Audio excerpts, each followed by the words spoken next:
Hello दोस्तों। Welcome back to favourite channel forest blaster. मैं हूं आपका होस्ट अभी। आई होप के यकीनन आप लोगों ने जिन मेरी वीडियो फॉलो की उन्होंने अच्छा प्रॉफिट कमाया होगा, और ख़ासकर वो लोग जो मेरे फ्री व्हाट्सएप ग्रुप का हिस्सा हैं उन्होंने तो यकीनन काफ़ी अच्छा प्रॉफिट अर्न किया होगा। और फ्री व्हाट्सएप ग्रुप बताता चलूँ कि इट्स टोटली फ्री। कोई ज्वाइनिंग फ़ीस नहीं है, कोई मंथली फ़ीस नहीं, कोई चार्जेस नहीं है उसके। और it is not just a signal group, बल्कि लर्निंग का मौका पूरा मिलता है। पूरा डिस्कशन होती है कि मार्केट के अंदर कौन सा फंडामेंटल कैसे बिहेव कर रहा है, और कौन सा जो है वो चार्ट पैटर्न चल रहा है और क्या चीज़ होने जा रही है, उसको पूरी पूरी तरह से जो है वो एक्सप्लेन किया जाता है। तो it's always give you a good opportunity. आपको पता है मैं फंडामेंटल्स पे बहुत ज़्यादा जोर देता हूँ। मैं हमेशा कहता हूँ कि जो ट्रेडिंग है उसके तीन एस्पेक्ट्स हैं। एक फंडामेंटल्स, एक टेक्निकल्स, और दूसरा साइकोलॉजिकल। जो रिस्क मैनेजमेंट और जो है फियर एंड ग्रीड है, वो एक अलग से एक पूरा सेगमेंट है। तो कोशिश करते हैं कि तीनों चीज़ों को उधर डिस्कस किया जाए। और बहुत अच्छे अच्छे ट्रेडर्स भी उसमें मौजूद हैं जो कि बड़े अच्छे तरीके से जो है मार्केट को समझते हैं, बताते हैं और डिस्कस करते हैं। तो खैर, कल की बात कर लेते हैं। हाँ, ज्वाइन करने का तरीका बताता चलूँ कि ज्वाइन करने के लिए आपको सिर्फ ऑक्टा एफ एक्स एक्स के ऊपर हमारे आईबी को लिंक को ज्वाइन करना है। और नीचे व्हाट्सअप नंबर नीचे मौजूद है मेरा वीडियो के डिस्क्रिप्शन में। लिंक्स भी, आईबी लिंक्स नीचे डिस्क्रिप्शन में मौजूद है। आप उस पर जाके नया अकाउंट बना सकते हैं। और अगर आप ऑलरेडी यूज़र हैं तो फिर लाइव चैट के ऊपर जाके आईबी चेंज करने के लिए नंबर जो है वो प्रोवाइड कर सकते हैं। और वंस यू गेट दैट तो आप मुझसे व्हाट्सएप पर रब्ता कर सकते हैं। Will be adding into that group for free. और मार्केट की बात करते हैं जी। गोल्ड एग्जैक्टली जिस तरह से मैंने कल वीडियो में कहा था कि 56 का एसएल बताया था, ऑल दो कि 58 पे भी मार्केट नहीं आई, क्योंकि 60 की एक बहुत बड़ी अच्छी तगड़ी सपोर्ट थी। और वही लेवल 84 तक मैंने बताया था कि वहाँ से सेलिंग आ सकती है। लेट ट्रेंड मूव चला, बार बार बार बार बार बार गोल्ड केप्ट ऑन ट्राइंग। तो दो तीन दफ़ा डब्ल्यू पैटर्न और एम पैटर्न बनते बनते उसके बाद फाइनली रात को लेट नाइट ब्रेकआउट मिला। और उसके बाद जो है वो वहाँ से सेलिंग भी आ गई काफ़ी ज़बरदस्त किस्म की। बेसिकली वो बैरल फंडामेंटल थी, और उसको डिस्कस कर लेते हैं कि जी क्या वजह हुई और क्या होने को जा रहा है। फंडामेंटली आज एक बहुत इंपॉर्टेंट डे है, क्योंकि F O M C, federal reserve के F O M C minute की स्पीच है। और काफ़ी इंपॉर्टेंट डे होता है, हमेशा से आपको पता है कि वॉलेटाइल डे होता है। और उस वॉलेटिलिटी को समझना और उसमें राइट साइड पे रहना can always give you a lot of profit. अच्छा, ऑयल का जिस तरह मैंने आपको बताया था कि 92 से ऊपर अब ये नहीं रुका है और ये नहीं स्टे किया है, तो it can be bearish. All दो कि मैं 88 की सपोर्ट को होल्ड करके देखा था, 88 की सपोर्ट होल्ड भी की। बहुत सारे लोगों ने बहुत दफ़ा वहाँ पर जो है वो ट्रेड लिया। लेकिन ये कि इवेंचुअली रात को जो है वो लेट नाइट जब वही मैंने कहा फंडामेंटल मूव आई, डॉलर डी एक्स वाई जब दोबारा स्ट्रांग हुआ, तो फिर जो है वो 88 की भी सपोर्ट जो है वो ऑयल ने लूज़ कर दी। बेसिकली द थिंग इज़ कि नेक्स्ट ईयर जो रिसेशन है, it is going to be much much higher and much verse.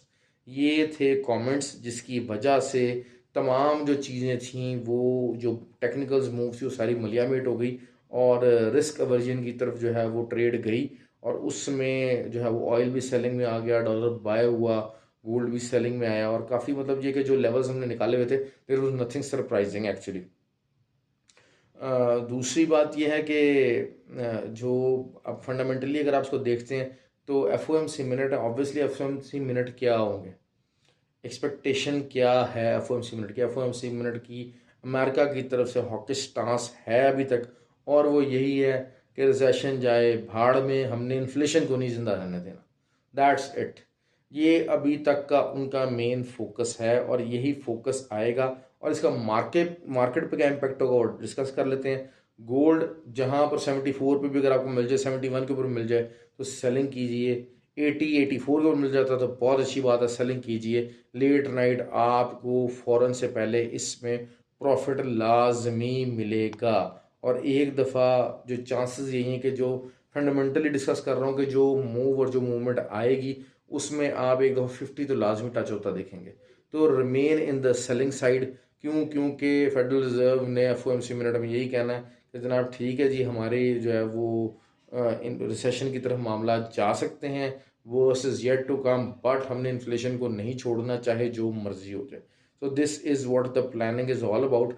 Oil का बताता चलूँ 90.5 का एसल दें और सेलिंग करें। Recession recession recession is the only thing, it's a hard topic.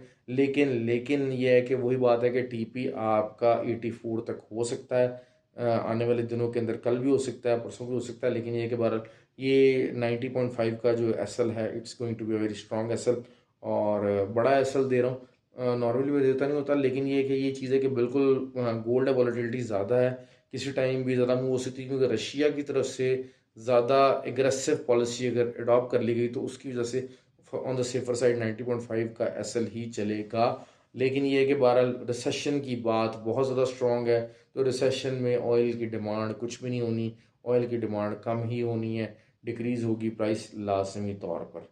क्योंकि कल फिर लेगार्ड की भी स्पीच है, और उसके अलावा जो है वो बेली की भी स्पीच थी, आज भी था, और काफ़ी ज़्यादा मामलात ख़राब थे, तो जिसकी वजह से, और उसमें काफ़ी बातें की। सबसे पहले जो आपको बताता चलूँ कि जीबीपी और यूएसडी कल बहुत ज़्यादा सेलिंग आने वाली है, ये मैं आपको बात बताता चलूँ।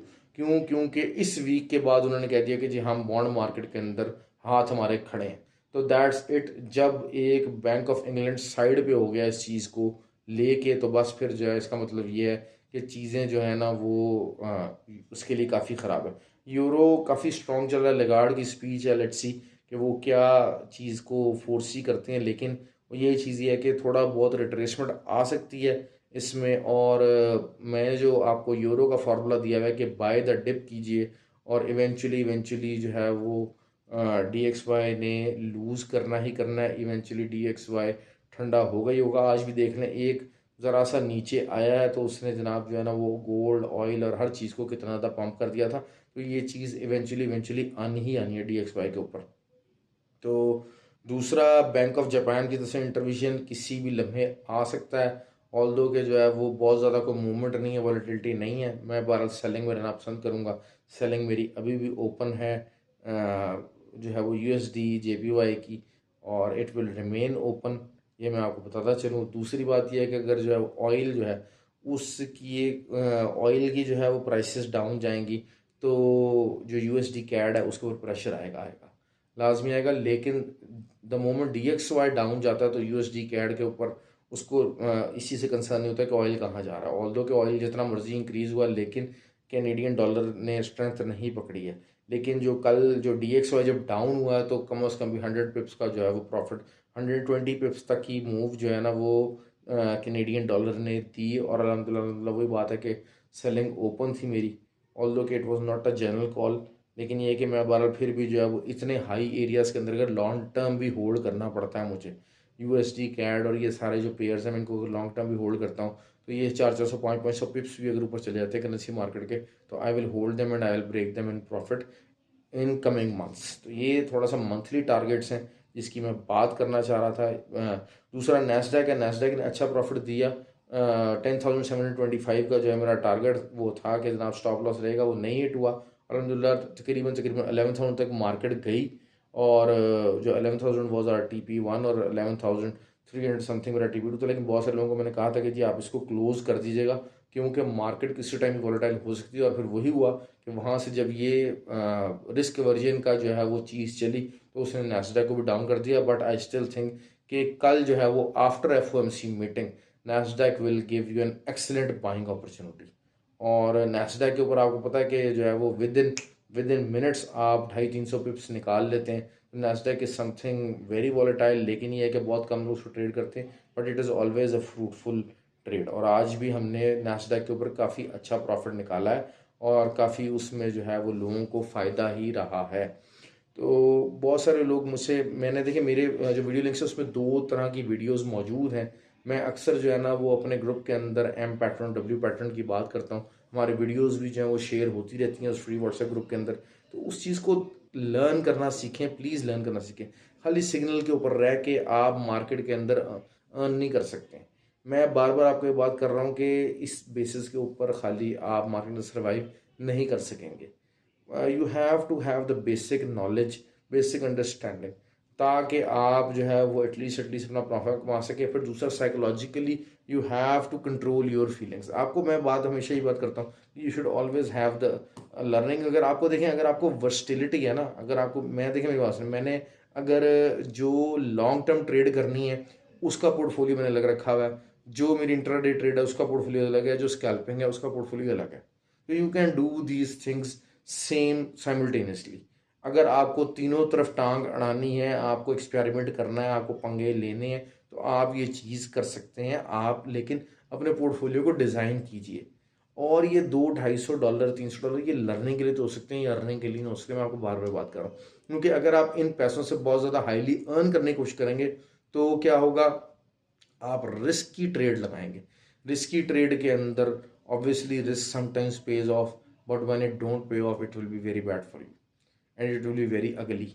तो इन चीज़ों को अवॉइड कीजिए, इस अगलीनेस को अवॉइड कीजिए और अपना ख्याल कीजिए। हैव अ गुड डे और सेफ ट्रेडिंग कीजिए। Enjoy the trade please.